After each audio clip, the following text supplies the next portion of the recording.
డబ్బులు కేటాయించాలని చెప్పి కూడా నేను ప్రభుత్వాన్ని కోరుతా ఉన్నా అధ్యక్ష. ఆర్థిక వెనుకబాటుతనం గురించి కూడా ప్రస్తావించింది షమీం అఖ్తర్ గారి మరి ఏకసభ్య కమిషన్. ఇంకొక మాట కూడా నేను చెప్తా ఉన్నా అధ్యక్ష. ఆ రోజు ఇదే ఎస్సీ ఎస్టీ డిక్లరేషన్లో చెప్పారు అధ్యక్ష, ప్రభుత్వ ప్రొక్యూర్మెంట్లో అంటే కాంట్రాక్ట్లలో అన్ని కాంట్రాక్ట్లలో సివిల్ వర్క్లలో ఎస్సీలకు 18%, ఎస్టీలకు 12% రిజర్వేషన్లు కూడా ఇస్తాము అని చెప్పి కూడా మరి చేవెళ్ళ ఎస్సీ ఎస్టీ డిక్లరేషన్లో చెప్పారు అధ్యక్ష.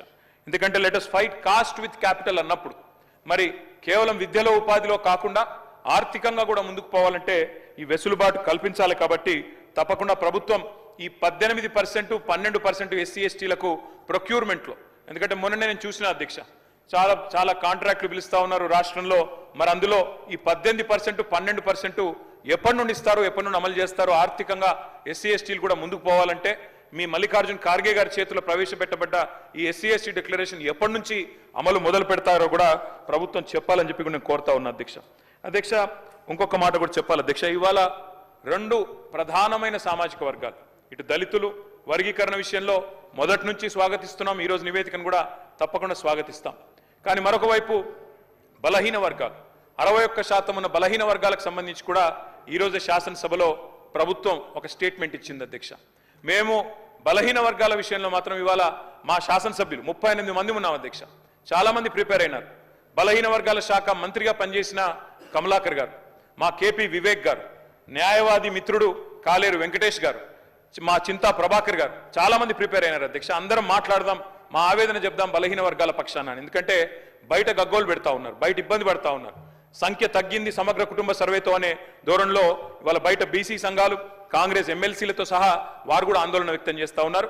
మరి ఎస్సీ వర్గీకరణ విషయంలో స్పష్టంగా 100% ప్రభుత్వ నిర్ణయాన్ని స్వాగతిస్తూనే బీసీల విషయంలో ఏదైతే ఇవాళ కాంగ్రెస్ పార్టీ దగా చేసిందో, 42% రిజర్వేషన్లు ఇస్తామని చెప్పి బీసీల గొంతు కోసిందో, 51% నుంచి 5% జనాభా తగ్గించి చూపెట్టిందో, దాన్ని తీవ్రంగా నిరసిస్తూ మా పార్టీ తరఫున ఎస్సీ వర్గీకరణను స్వాగతిస్తూ బీసీల విషయంలో కాంగ్రెస్ పార్టీ చేసిన మోసాన్ని, కాంగ్రెస్ పార్టీ చేసిన దగాను నిరసిస్తూ మేమందరం కూడా వాకౌట్ చేస్తా ఉన్నాం అధ్యక్ష.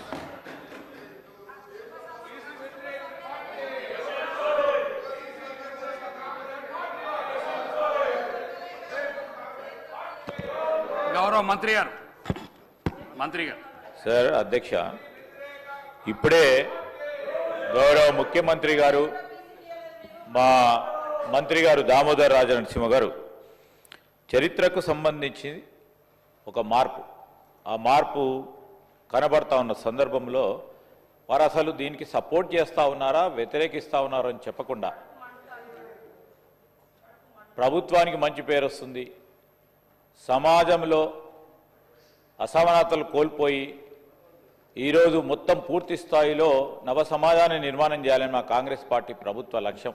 వీళ్ళకే పేరు వస్తుంది అని, ఈ పేరు వారికే వస్తుందని ఏ మాట మాట్లాడకుండా మా సంబంధించిన మేనిఫెస్టో అంశాలు మాట్లాడి వారు ఏం మాట్లాడాలో తెలియక అసలు నిజంగా దళితులకు సంబంధించి వారు ఏ విధంగా రాబోయే కాలంలో ఆర్థిక పరంగా, సామాజిక పరంగా, విద్యాపరంగా ఏ విధమైన ఆలోచన ఇంకా చేస్తే బాగుంటుందని ఒక ఆలోచనలు ఇస్తారని అనుకున్న కేటీఆర్ గారు.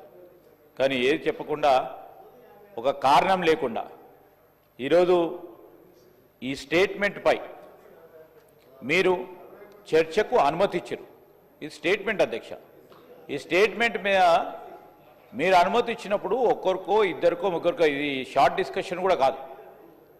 ఆ సందర్భంలో స్పీకర్గా ఉన్న మరి ఆ చైర్లో కూర్చున్నప్పుడు వారు డైరెక్షన్ ఇచ్చిన తరుణంలో దాన్ని కూడా ప్రశ్నించి దానిపైన వాకౌట్ చేయాలని, ఏదో కారణంగా ప్రభుత్వానికి మంచి పేరు రావద్దని ఒక లక్ష్యం పెట్టుకొని ముందుకు నడుస్తూ ఉన్న టీఆర్ఎస్ పార్టీ ప్రజలే జవాబు చెప్తారు అని చేస్తూ ఇప్పటికైనా వారి ఆలోచన తీరును ప్రజలందరూ కూడా గమనించాలని కోరుతా ఉన్నాను. పాయల్ శంకర్ గారు.